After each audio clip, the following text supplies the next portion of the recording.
AP CM Nara Chandrababu Naidu ఢిల్లీలో పర్యటిస్తున్నారు. మధ్యాహ్నం 1 గంటకు బిల్ గేట్తో సమావేశం కాబోతున్నారు. రాష్ట్రంలో అమలు చేస్తున్న బిల్ గేట్ ఫౌండేషన్ కార్యక్రమాల నేపథ్యంలో ఒప్పందం చేసుకోనున్నారు. ఈ ఒప్పందం అంశంపై అరగంట పాటు ఇరువురు చర్చించనున్నారు. ఆరోగ్య సంరక్షణ, డిజిటల్ విద్య, సాంకేతిక పరికరాలు, ప్రజాసేవలు, పరిపాలన, వ్యవసాయం, ఉపాధి రంగాల్లో బిల్ గేట్ ఫౌండేషన్తో అవగాహన పత్రంపై సంతకాలు చేయనున్నారు. దీంతో పాటుగా అన్ని రంగాల్లో ప్రధానంగా ఏఐ వినియోగంపై ప్రభుత్వం ఒప్పందాలు చేసుకోనున్నట్లు తెలుస్తోంది.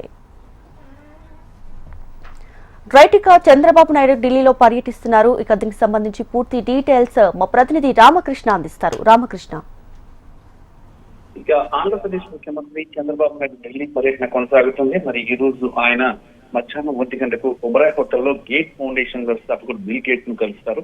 మరి వారిద్దరి సమక్షంలో ఆరోగ్య సంరక్షణ, విద్య, పరిపాలన, వ్యవసాయం, ఉపాధి రంగాల్లో అవగాహన పత్రాలపై సంతకాలు జరుగుతాయి.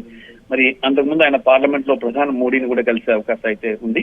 మరి అలాగే రాజధాని అమరావతి పునర్నిర్మాణ పనులు ప్రారంభించేందుకు ప్రధానమంత్రి నరేంద్ర మోడీని చంద్రబాబు ఆహ్వానిస్తారు. అలాగే కేంద్ర ఆర్థిక మంత్రి నిర్మలా సీతారామన్ తో కూడా భేటీ అవుతారు.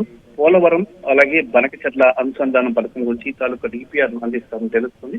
ఇక గేట్స్ ఫౌండేషన్ తో ఆరోగ్య డేటా వ్యవస్థలు, అలాగే టెలిమెడిసిన్, తక్కువ ఖర్చుతో వైద్య పరీక్షలు, వైద్య ఉపకరణాలు, ఇక డిజిటల్ విద్య, జాతీయ విద్యా సదస్సు, అలాగే విద్యారంగంలో సాంకేతిక పరిజ్ఞానం, పరికరాలు, ప్రజాసేవలు, వ్యవసాయంలో ఉపగ్రహ డేటా ద్వారా పారదర్శకంగా వివిధ రంగాల్లో ఉపాధి కల్పనపై ఒప్పందాలు జరుగుతాయి. అన్ని రంగాల్లో ప్రధానంగా ఏఐను అన్వయించడంపై ప్రభుత్వం దృష్టి సారిస్తుంది. అందుకని గేట్స్ ఫౌండేషన్ తో కొంత అవగాహన ఒప్పందం అయితే జరుగుతుంది. మరి ఈ అవగాహన ఒప్పందం ఆంధ్రప్రదేశ్ అభివృద్ధికి చాలా ఉపయోగపడుతుందని తెలుస్తుంది. ఎందుకంటే గతంలో కూడా చంద్రబాబు నాయుడు బిల్ గేట్స్ ని హైదరాబాద్ తీసుకొచ్చారు. హైదరాబాద్ ఈ రోజు ఇంత స్థాయిలో ఉండడానికి చంద్రబాబు నాయుడు కారణం. అలాగే మైక్రోసాఫ్ట్ కూడా ఇక్కడికి రావడానికి కూడా చంద్రబాబు కూడా కారణమయ్యారు.